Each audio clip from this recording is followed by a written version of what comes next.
the gray market works, how you can be a part of it, how you can get watches, and we're going to go over some of these watches because some are really expensive, others are very reasonable. But exactly what is the gray market, and why does it even need to exist? So the gray market used to be a derogatory term, right? It used to be like, oh, the gray market, these are the shady dealers, right? And it came to watches, it came to cars, it came to various markets, shoes, etc. You name it, even purses, right? Ever since we came out with our show, we try to make it a positive term. But in reality, all it is a secondary market for a product to resell. Now, whether it's watches, cars, purses, etc., that's all it really is. How do you know that you're not going to get taken advantage of on the gray market? How do you know who's real, who's not? Well, this is good to me. Okay. Besides that, Roman. It's very simple, actually. I tell clients this all the time. Clients that are out of the country that don't have access, perhaps, to our company. I tell them, buy the dealer, not the watch. Do your research. See who you're buying from. How long have they been in the business? What is their return policy? Feedback. Right now, you have social media. Social media is the easiest thing. And we took it a step further with our show. We just opened up the curtains and say, hey, here's a reality TV type of show where you can see what I do on a daily basis. You can see my office, my staff, and the stuff to handle and how we handle it. And this thing really exploded kind of after the pandemic when people had money to spend and were looking for places. Let's go over some of the watches that you brought here because this is, first of all, it's a massive collection. You've got watches. Why don't you start with something that, the average person can buy? Do you want to talk about it? I'm going to segue into that in a minute. I'm going to start with the most popular watch in the world, and this is the Rolex Daytona. Now, the Rolex Daytona, anybody who's into watches knows what a Daytona is, right? And the reason for that is... That's okay. And the reason for that is because it's synonymous with racing. It's synonymous with Paul Newman. One of these that belonged to Paul Newman sold in auction for $18 million. At the time, it was a record. There was now a watch sold for higher. So what's this one worth? Well, this one originally in stores. This sold, I think it started at a retail price of $5,600. At the time this piece came out, I think the retail was around $9,800. Today on a secondary, this watch is about 20 years old. It will sell around $22,000. Wow. Now, I couldn't forget about ladies, right? Majority of the watch market, the golden rule of thumb is that men's watches hold value better than ladies' watches that tend to go down in value more. However, there are exceptions to the rules, and obviously from the king of all watches, that is Rolex. Rolex is so popular that in terms of popularity, they're up here, and number two, I don't know what floor we're on, fifth? Makes sense, fifth floor, right?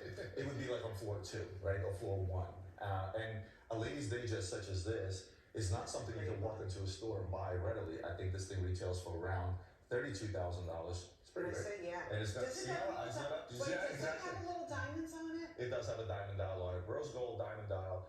A watch retails for around $32,000, and a secondary market expected to pay $36,000 to $37,000.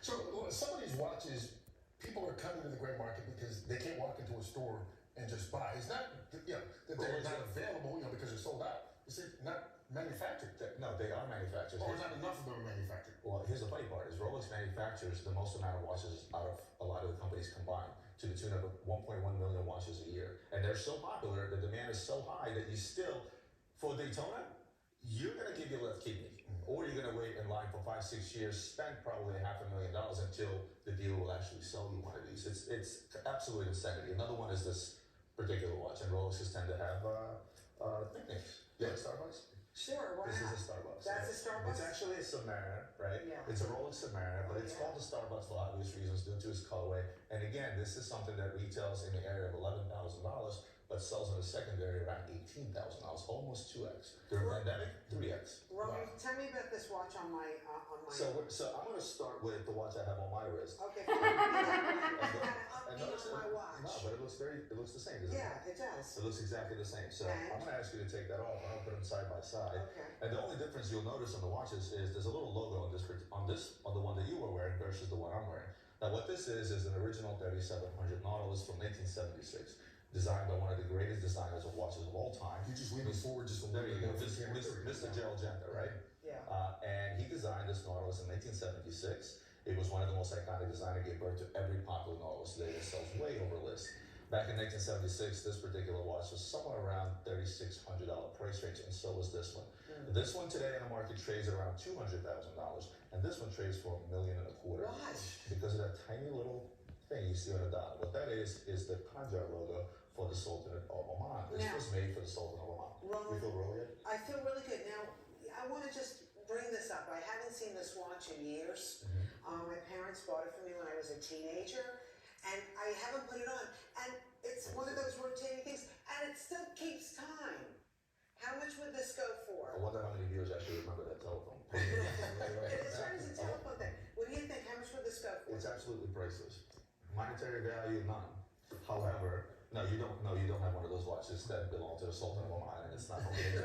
However, I get asked this question all the time. Oh, I got this watch passed down from my dad and my grandfather, and I look at the watch. It's maybe an old vintage something or other, or just a no-name watch, and I'm like, well, it's worthless in terms of value, but it's priceless in terms of sentimental It value, sure is. and that's most important about this Now, I hobby. gotta ask about these Trump sneakers here. What the heck? Sneakergate, as I dubbed it. A man goes to a sneaker show. I was there to spend time with my son, who's in the sneaker business. Hype Miami, shameless plug. With that said, I'm hanging out with my son. He lives in Miami. I get to spend the day with my boy. I find out Trump is going to be there. Next thing you know, he drops sneakers at a sneaker con. The first president to ever do so. I go online, I order the regular pair, thinking they're gonna sell out instantly. They did. And then one of my employees, Kevin, calls me and says, Robert, you gotta come back. They have an auction. It's signed. It's one of a kind. He goes crazy. I'm like, okay, I come over. Now all of a sudden, I'm bidding on a friends and family pair, which is 1 out of 50. This one's number 38 out of 50. That's signed by Donald Trump.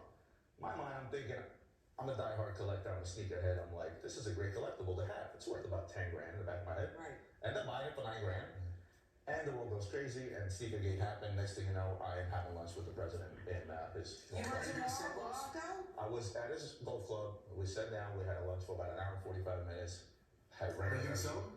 No. Okay. I was over 25 grand for them already. But their prices now, much like that one. Like the watch. Well, a lot of people, you came to their attention with that, with the article. Right now, you can catch them online. What's the website? LuxuryBazaar.com, and you can just Google my name.